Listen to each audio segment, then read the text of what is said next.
Conexão News.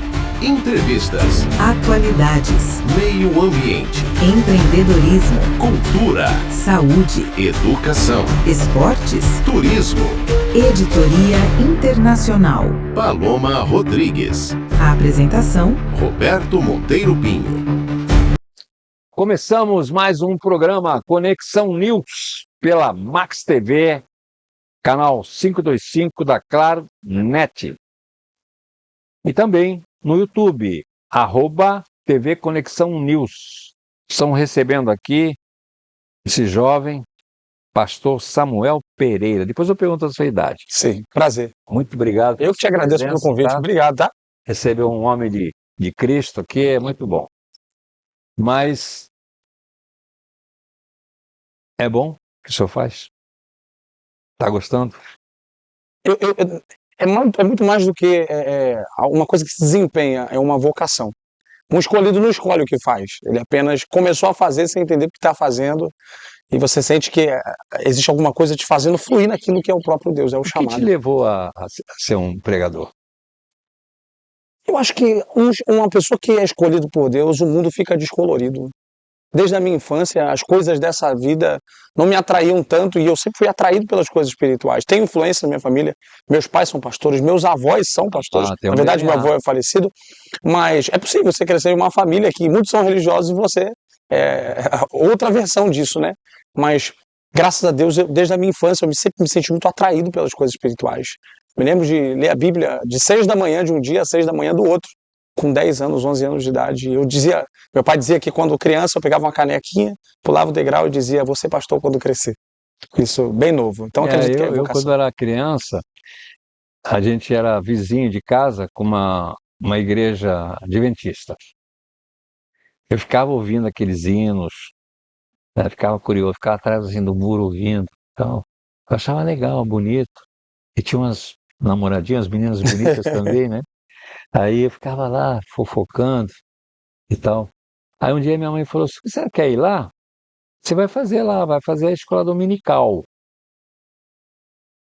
Para minha mãe era ótimo, porque aí eu seria encaminhado. E minha formação começou assim, na escola dominical. Nossa, Dominical porque era no domingo de manhã. sim. Era um curso, tinha lá as monitoras, né? Ensinava as coisas. Aí, quando eu comecei a fazer a escola dominical, pastor, eu lembro como se fosse agora, nesse momento, assim, está na minha... Estou focando isso aí. Era um quadro na parede, tinha uma portão de um lado, um portão do outro. Num dos portões, eram as pessoas brigando, outro brigando, tomando cachaça, outro fumando, outro querendo se jogar da janela, entendeu? Cachorro brigando na rua. E do lado de cá, era assim um caminho florido, as pessoas brincando, criança andando com aquele... Antigamente tinha um aro que a criança empurrava, entendeu? As pessoas conversando, alegre, tudo, sim, uma paz, sabe? Aí a professora lá da escola dominical falou: "Menino, olha ali aquele quadro ali. Qual é o caminho melhor para seguir? Eu, aquele ali". Ela falou: "Então você já passa a ser um homem de Deus, vamos embora". Que legal. Aí botou uma fitinha aqui em mim assim, Isso na igreja adventista. na Adventista. Nossa. E o interessante é que ficou marcado na mente do senhor para sempre. Tá sempre. Olha, o nosso trabalho, principalmente com as crianças, é a nossa maior vocação. Eu olho para as crianças e eu também tenho recordações da escola bíblica. Eles gostam, né? Muito. As experiências para uma criança dentro de uma igreja são para a vida inteira. E, inclusive, a construção da fé, dificilmente, por exemplo, existe um dado, eu não me recordo exatamente, mas existe um dado que uma pessoa que não era um contribuinte na igreja financeiramente até tal idade não se torna depois. E isso, quando começa na infância, esse princípio, a palavra não é sobre uma regra, um estatuto, um mandamento, e se torna princípio na vida de alguém quando desde a infância. Eu tenho princípios que balizaram minha vida que não vieram desse tempo de agora, nem dos estudos presentes, vieram da minha infância, onde meus pais me ensinaram pelo caminho da palavra de Deus. Então é importante mais essa construção na infância. Ali é a ITPM, Igreja Pentecostal Tempo de milagres. Templo de Milagres. Bonito nome. Sim, sim. E faz alusão ao chamado da igreja mesmo. Somos a igreja pentecostal e que nos templos, ou seja, fora dos templos, nós vemos milagres acontecendo dia após dia, culto após culto. Os testemunhos. Muitos milagres presenciais, onde as pessoas saem dali tremendo, temendo, chorando, sendo renovadas. Eu confesso que nesse ministério minha fé ascendeu profundamente. Embora eu esteja aqui apresentando um programa de televisão, que é a área de radialistas, eu sou jornalista profissional há muitos anos, fui editor de jornal, um jornal combativo que foi a Tribuna da Imprensa, junto com o Hélio Fernandes. Acabei de fechar um livro, 15 anos com o Hélio Nossa. Fernandes, falando coisas da ditadura, coisas que ele me contava, tal, um monte de coisas aí importantes aí para conhecimento histórico, né, da vida política do país. Foi uma época, foi até 1985, 88, cenário todo. Depois a tribuna fechou por questão de má administração. Eu não era administrador, eu era um subeditor, né? O Hélio não era presente, eu acabava sendo o editor. E tinha lá os conflitos de interesse e tal, como todo local de trabalho, né? Mas eu administrava bem, graças a Deus. Mas a gente passa por muitas dificuldades. A igreja, a IPTM, ela tem uma vida muito curta, né, de tempo que foi instalada, né? Sim, aproximadamente 13 anos. Assim, publicamente, nas redes sociais, menos tempo, né? A pandemia foi um momento do auge público da igreja, de notoriedade nas redes sociais, de várias igrejas, né? Muitas pessoas e segmentos outros também, né? procuraram refúgio, né, na oração, Sim, né, foi na um momento prece. muito difícil. Nós chegamos a fazer reuniões na pandemia com, simultaneamente, 30 mil pessoas. Simultaneamente. Fazia através de... YouTube, Facebook, Instagram, e as redes nos... Foi que alavancou hoje os cálculos que eles falam, né? E o interessante é que o nosso público não se limitou só à internet. Nós temos pessoas que presencialmente nos seguem. Por exemplo, o nosso pastor agora está na Europa. Então, em Portugal tem centenas, milhares de pessoas em culto, às vezes 2.000 pessoas em culto em outra nação. Então, eu conheço igrejas aqui no Rio que o culto de domingo bota 5, 6 mil pessoas.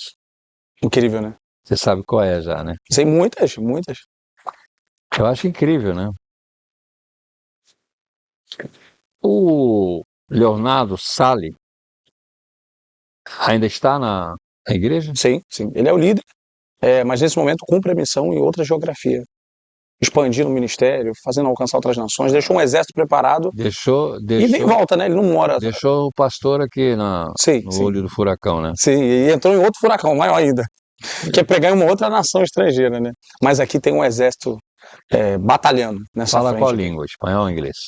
Eu? Não, falo português e algumas coisas que eu não deveria falar. Mas hoje é estado tradutor, né? É verdade. Tradução simultânea. Vocês nasceram no quê? Num fundo de quintal, foi isso? A IPTM, a história dela é assim, começou em um quintal.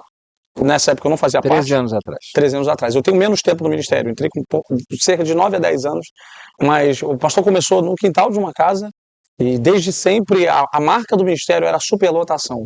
As pessoas, segundo os relatos de quem ia nesses tempos no culto, as pessoas subiam nos muros para assistir o que acontecia e desde lá a igreja sempre foi nesse ritmo de aglomerar muita gente. Os milagres, né, sempre atraíram.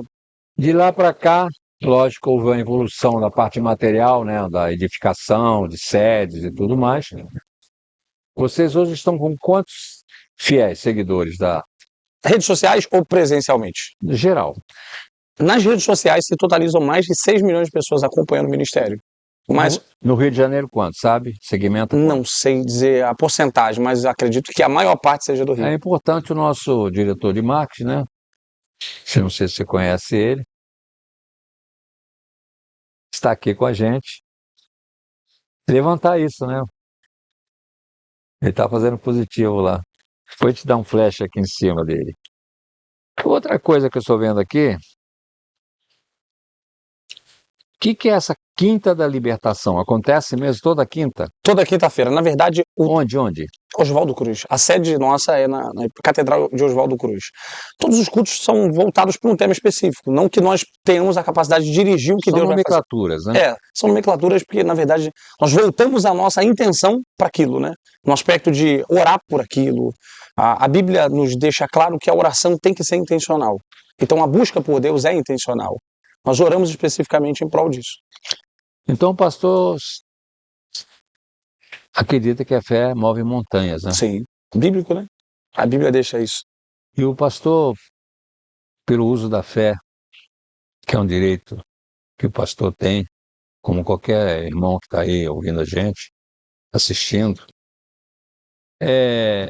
pode, nesse âmago de fé e tudo mais, pleitear alguma coisa na vida.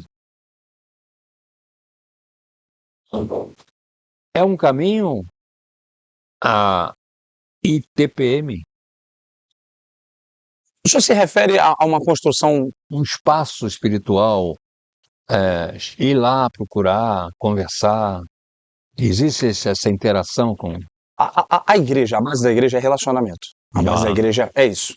Os cultos são as reuniões, né, de fé, onde a gente atrai multidão, manifesta o poder de Deus, que demonstra, porque a Bíblia fala, o apóstolo Paulo fala que o evangelho é demonstração do poder de Deus, né? Então essa é a nossa máxima. Mas uma igreja que tem um dom para atrair, mas não tem relacionamento para cuidar, é uma porta grande de entrada e maior de saída. Então nós temos cuidado com as ovelhas. Inclusive nós temos estratégia de cuidado dessas pessoas. Calculamos a base de membros, setoriamos a igreja, nós temos 22 departamentos, centenas de lideranças. Essas lideranças, nós setoriamos os departamentos por sexo e idade em 7 pessoas. Por exemplo, o primeiro banco de 7 pessoas, 7. A cada 7 membros levantamos uma liderança. Acima dessa liderança se chama supervisor de líder, e acima do supervisor de líder é o pastor local, que no caso sou eu. Então, nós cuidamos nesse formato aí, não é piramidal, mas um formato, também não é hierárquico, mas um formato, na verdade, a diferença de uma igreja para uma hierarquia militar é que na hierarquia a autoridade vem de cima para baixo. Na igreja, quem está em cima serve quem está embaixo. É o contrário. Então, o pastor local serve o supervisor de líder, que serve o líder. Há uma que serve... interlocução democrática. Perfeito. É a melhor tradução. E assim a gente consegue alimentar o povo, transmitir para o povo, principalmente a direção dada por Deus para aquele tempo. E é por isso que a igreja cresce abundantemente. Vocês têm corais na igreja? Eu não chamaria de coral, é um desejo. Nós temos um coral. Isso, um coral reduzido, é um ministério de louvor. Hoje essa nomenclatura é mais ministério de louvor, mas o nosso sonho é fazer um coral. O coral é um pedacinho do céu, né? É um pedacinho do céu. Muita gente, né? Muita gente. E demanda ensaio, e hoje em dia as pessoas estão tão ocupadas, né? É difícil conseguir alocar todo mundo para uma função. Eu sempre tive um DNA com a religiosidade, né?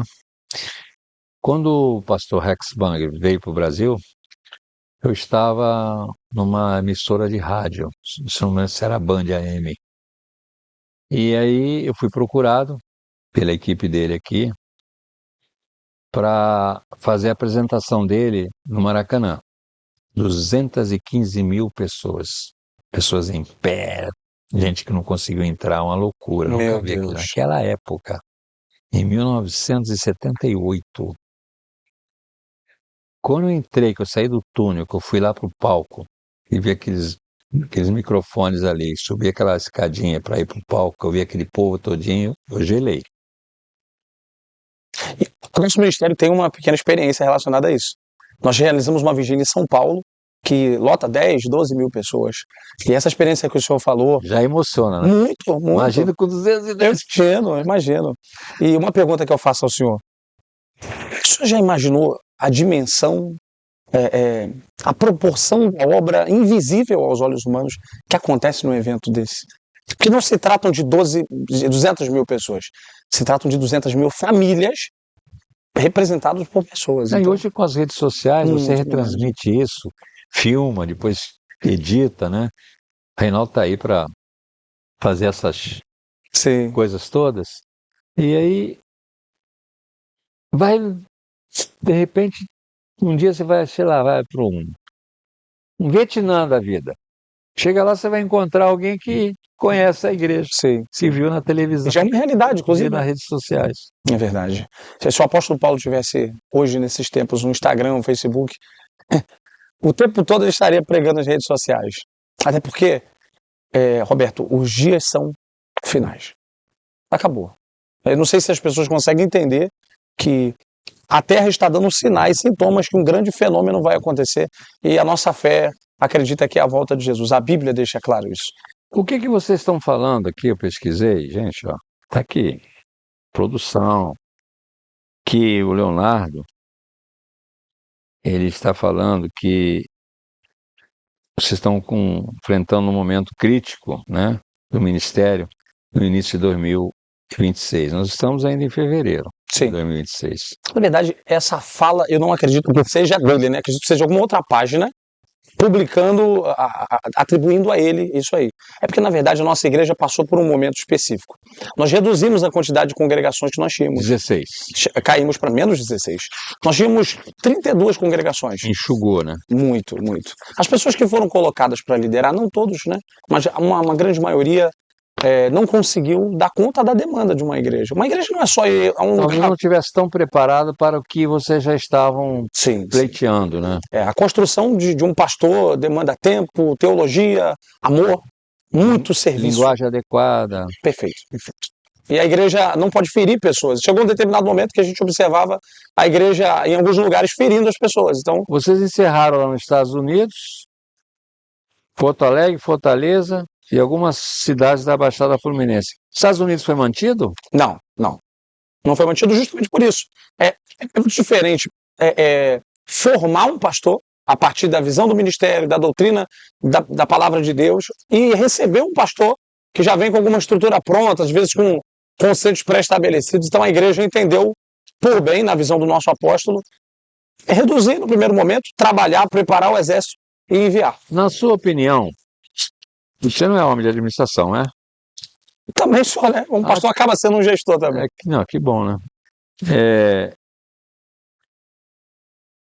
Ter um investidor numa congregação evangélica, ou adventista também, Sétimo Dia, ou outra congregação, é interessante ficar isso na mão de uma pessoa só? Não é melhor ficar assim, num contexto dos fiéis integrados, colaborando ali?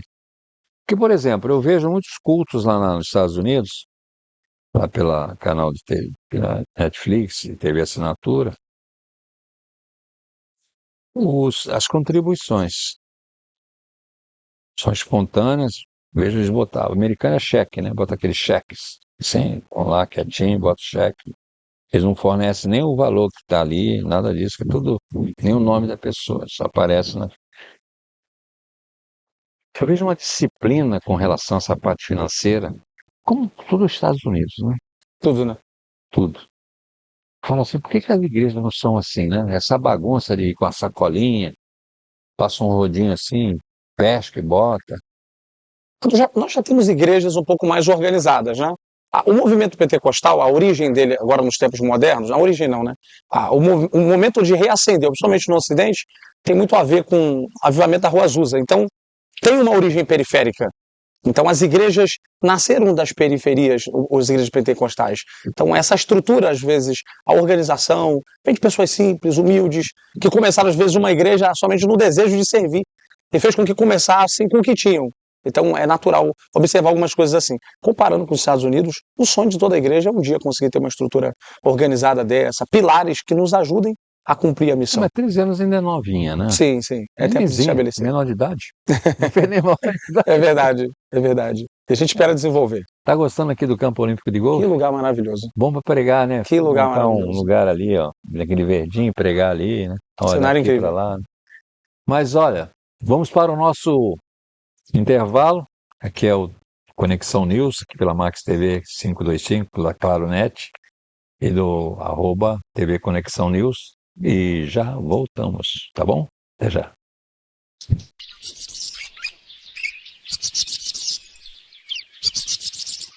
Começamos, né? Estamos de volta com o canal 525 da Claro Net, da TV Max e também no YouTube, @TV Conexão News. Entrevistando aqui o pastor. Estou gostando da entrevista. Eu que Vou dar agradeço. uma espetada, hein? Samuel Pereira. Samuel já é nome de Profeta. profeta. Sim. O que é? Passa aí um repeteco para mim de Samuel. O que representou Samuel lá? Samuel ele desenvolveu 3 ministérios na Bíblia. foi juiz, sacerdote e profeta. Samuel foi o rei, foi o profeta que Deus usou para ungir e rejeitar Saul, e foi o profeta que ouvia a voz de Deus em tantos detalhes que ele conseguiu ouvir Deus o enviando na casa de Jessé, o belemita. Ele ouviu uma revelação de Deus profunda, e levantou Davi como rei. Então Samuel era um homem guiado por Deus. Meus pais, como pastores, se inspiraram na história de Samuel para tentar fazer o Samuel aqui, mas eu estou muito longe de ser o Samuel da Bíblia. Mas eu me inspiro na história de Samuel. Foi um homem que deixou um legado muito grande na nossa fé. Graças a Deus por isso. Acredito que, assim como na cultura judaica, o nome é profético sobre a vida de uma pessoa, eu acredito que o nome é uma profecia estabelecida sobre a vida de alguém. Pastor, na época dos profetas e dos discípulos, não se falava em dinheiro. Tem relatos sobre dinheiro. Mas não se falava como se fala hoje. Sim, sim. Igreja, religião monetizada. O que o senhor acha disso? Vamos lá. Eu vou dividir em duas partes. Igreja e instituição cristã. Eu faço parte do ministério, é o Ministério IPTM. O Ministério IPTM não é a igreja. O Ministério IPTM é a instituição que comporta a igreja. Filantrópico. Somos nós os membros. A instituição precisa de recursos. Ela precisa. Sim, claro. Então a gente precisa tem que manter. Pagar luz, tem que pagar Sim. água. O problema é que a nossa demanda, o nosso povo é um povo assim, expressivo quantitativamente falando, então aumenta a estrutura aumenta a demanda financeira, e aí não bate um desespero, não é a palavra certa, mas a necessidade aumenta e o clamor pelo financeiro também precisa aumentar a fim de sustentar uma estrutura que comporte o próprio público. Só que, infelizmente, eu conversando com o senhor aqui, vi que o senhor tem um apreço pela fé, mas vivemos um tempo difícil. Difícil demais, porque a Bíblia fala que é necessário que nos últimos dias surgiriam escândalos, não só no âmbito da fé, mas na sociedade em geral. Então é natural que tenha pessoas que, de alguma forma, escandalizem a fé genuína. O episódio da Torre de Babel, né? Então, Sim. todo mundo sai falando uma língua, né? Então nós temos pessoas... Noé fez a arca, ninguém acreditava. Perfeito. Então nós temos pessoas que vivem isso. E 2026 é o ano, talvez seja um dos anos, do maior índice da guerra de narrativas. Então, um se levanta e diz, olha, o pastor é ladrão. Se o pastor tem carro, se é um carro bom, ele é ladrão. Se ele tem um carro ruim, ele é um homem que não prosperou, ele não pode ensinar sobre prosperidade. Se ele anda com muitas pessoas, esse pastor é político. Se ele anda sozinho, ele é antissocial. Se esse pastor se casou, e ele tem uma vida muito preservada, ele não fala com ninguém, não sabe pastorear a igreja. Para onde um pastor toca a caminhada dele, vai ter alguém para falar. Isso não dá margem para que outras pessoas façam um mau uso da fé em relação a isso, né? Mas é necessário falar de dinheiro, é necessário tratar sobre dinheiro. Inclusive, a massa cristã precisa entender sobre vida financeira para desenvolver financeiramente. Sim. A gente viveu, talvez, a origem... Para prover, inclusive, né? Para poder prover. Também. Perfeito. Queira a Deus que um dia tenhamos um exército de pessoas mantenedores da obra para nos ajudar nas nossas missões. Sim, claro. Nós cuidamos de centros de recuperação e vemos agora mais de 1,5 tonelada de alimentos para um centro de recuperação para pessoas. Um pastor de uma outra congregação comentou comigo, fora desse âmbito de entrevista, tal, um evento, que eles tinham pessoas que eram frequentadores lá dessa congregação, pessoas de boa índole, de boa situação financeira, que eram considerados contribuintes premium. Premium é uma coisa assim muito especial. O que significa que as quantias de contribuição deveriam ser altas. Provavelmente. Aí um outro pastor falou assim, bom, eu dispensaria, pastor, irmão. Ele falou que fosse premium. Eu trocaria por necessidade. Meu telhado deu uma ventania e eu não tenho dinheiro para consertar. As pessoas contribuíssem como quem é que curava as feridas?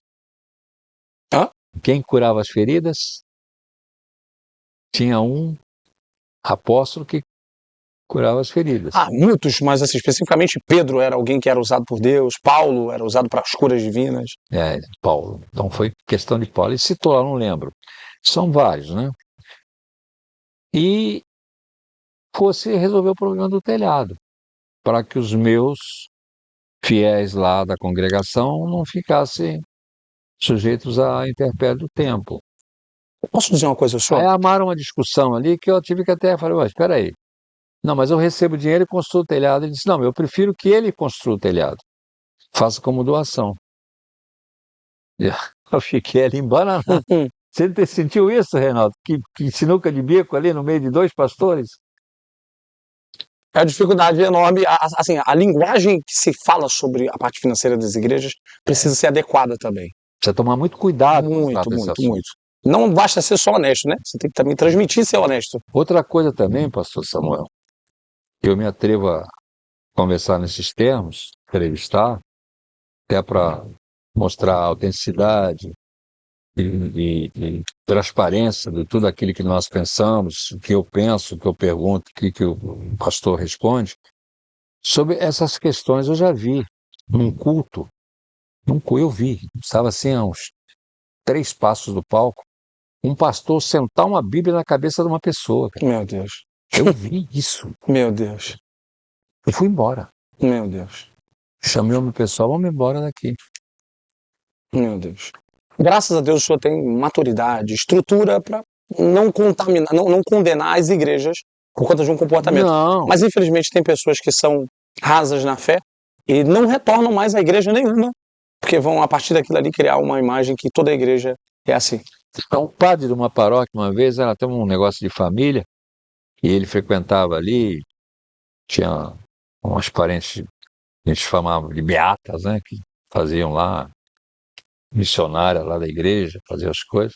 Estava falando um monte de coisa e tal, assim, que eu falei, olha só, quando a igreja católica, desculpe aí eu falar isso, mas é verdade, já escrevi até a respeito disso, não só da igreja católica, como também de muçulmanos e tudo mais, e os templários, sobre resolver o problema da Santa Inquisição, o senhor volta a falar comigo, padre.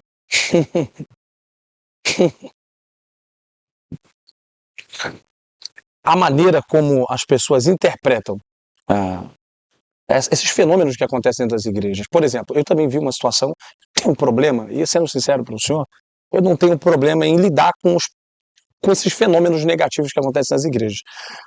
Há tempos atrás, eu vi... Lázaro, que curava cegos. Sim, há um tempo atrás, eu tive a oportunidade de assistir um vídeo infeliz de uma pessoa sentada em uma cadeira, e os fiéis passavam, deixavam dinheiro. A pessoa sempre vai criar uma narrativa. Isso, as pessoas deixavam dinheiro nos pés dessa pessoa, dessa pastora, e ela sentava na cadeira e ela ungia as pessoas. Então, o misticismo, a teologia da prosperidade, uma série de coisas são um câncer no meio evangélico. São um câncer. Eu não tenho problema em dizer isso, pelo contrário. Copo d'água milagroso. Sim, assim, eu tenho uma linha, termo que divide duas coisas. A fé, se uma pessoa crê profundamente que se ela comer um pouquinho de grama, vou dar um exemplo, se ela comer um pedaço do telhado, se a fé dessa pessoa, não estou falando que alguém tem que incentivar isso, mas se o coração dela crê profundamente naquilo, a misericórdia de Deus é tão grande que pode ser que Deus cure essa pessoa. Mas isso não deve ser incentivado pela nas igrejas. fé, não pelo Pela ato. fé, perfeito. Então, como algumas coisas dentro de um certo limite bíblico que podem produzir fé são válidos.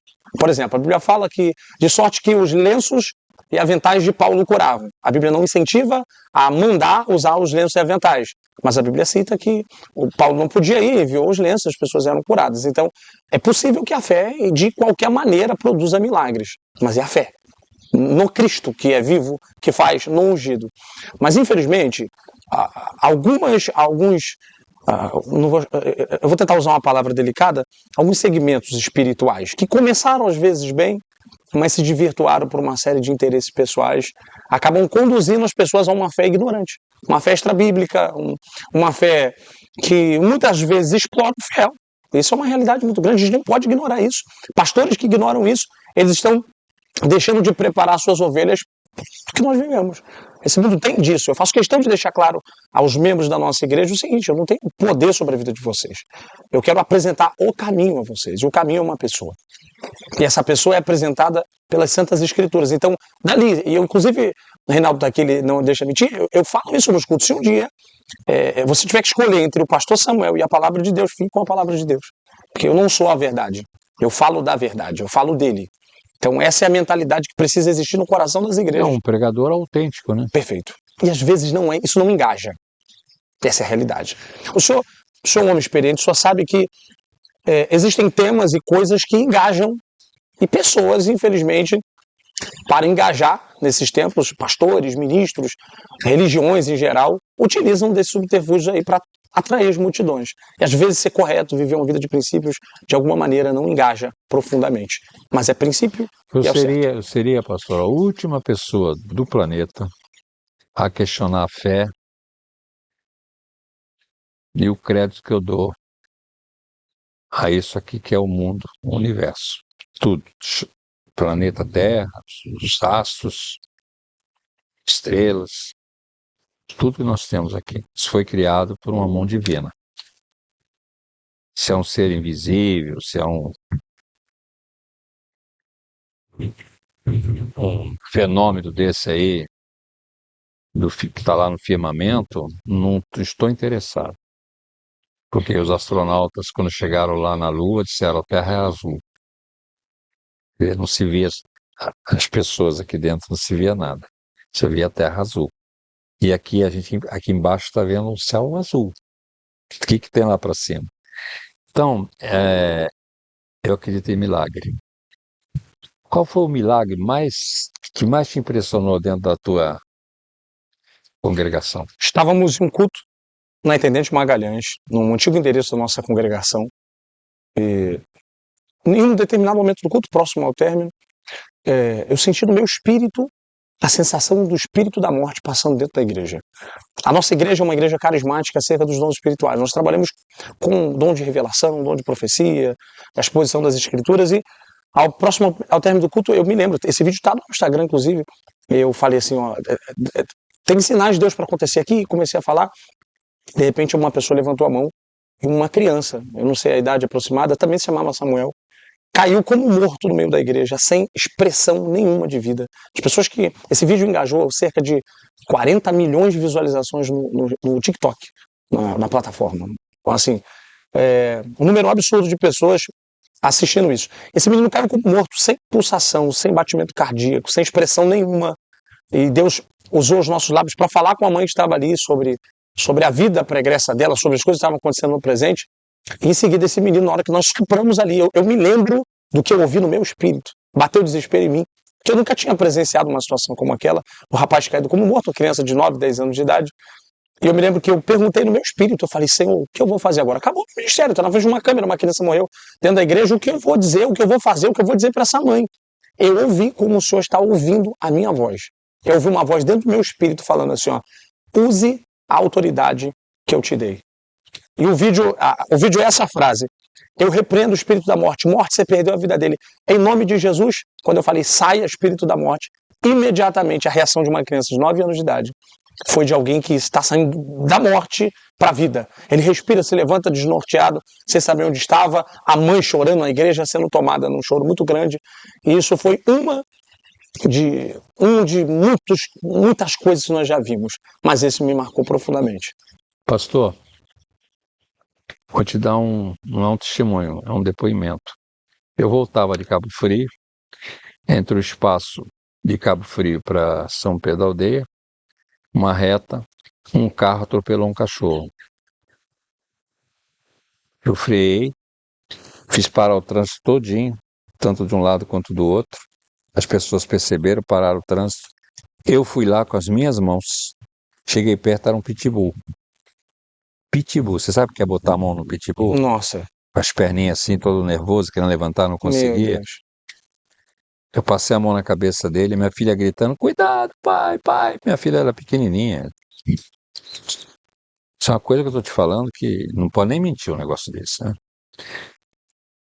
Eu segurei ele pesado, olhei assim na lateral da estrada, um capim gordura, uma moita. Falei: o que eu vou fazer com isso aqui? Coloquei ele na moita. Segurei ele, tá? Assim com as duas mãos. Ele quietinho, cabecinha assim. Coloquei ele na moita. Fiquei olhando, daqui a pouco ele levantou e saiu andando. Meu Deus. tinha que estar passando ali naquele horário. O cachorro não estava morto, estava desfalecido. Eu socorri o cachorro, um cachorro. Tem pessoas, viu, irmãos, vocês estão assistindo a gente aqui, seu testemunho lá do Todo-Poderoso. Tem pessoas que não erguem a mão nem para um ser humano. Isso eu considero um ultraje.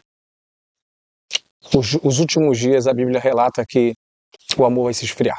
Pai vai se levantar contra filho, filho contra pai. E essa vai ser a marca de uma geração amante de si mesmo. A Bíblia utiliza essa palavra. Amantes, a marca do amantismo justamente é a paixão. As pessoas se apaixonarão pelos próprios desejos. É porque eu acredito, cara.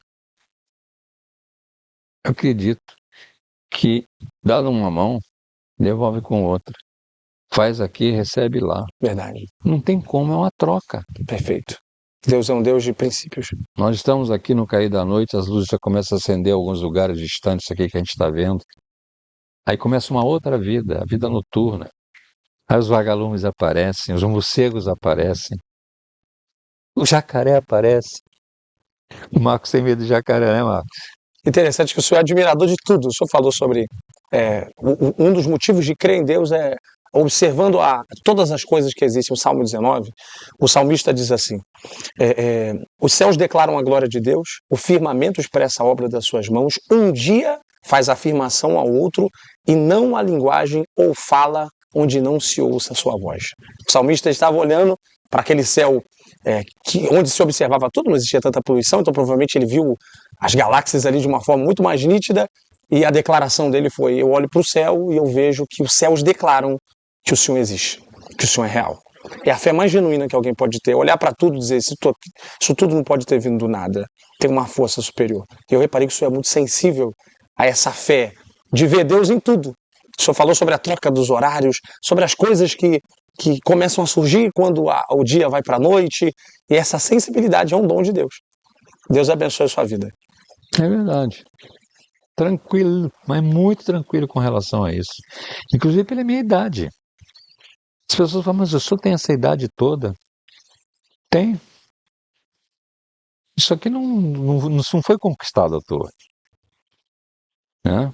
Porque eu acredito no amanhã. A gente leva umas rasteiras, tá? Mas faz parte. Jesus, pregando uma mesa com os apóstolos, teve um que traiu ele. Verdade. Quem sou eu para não ser traído? É verdade. Não é isso? E eu vou fazer um pedido ao senhor. Deixa um conselho para o jovem pastor que está aprendendo com o senhor aqui agora também, ouvindo muito. Se o senhor pudesse dar um conselho de alguém, que esse conselho vai servir para quem me acompanha, e quem me acompanha precisa aprender, com quem é mais sábio. Se o senhor pudesse dar um conselho para uma geração que vive um mundo desgovernado, que conselho o senhor daria hoje? Descartes, filósofo. Penso, logo existo. Penso, logo existo. Muito obrigado pela sua presença. Foi ótimo.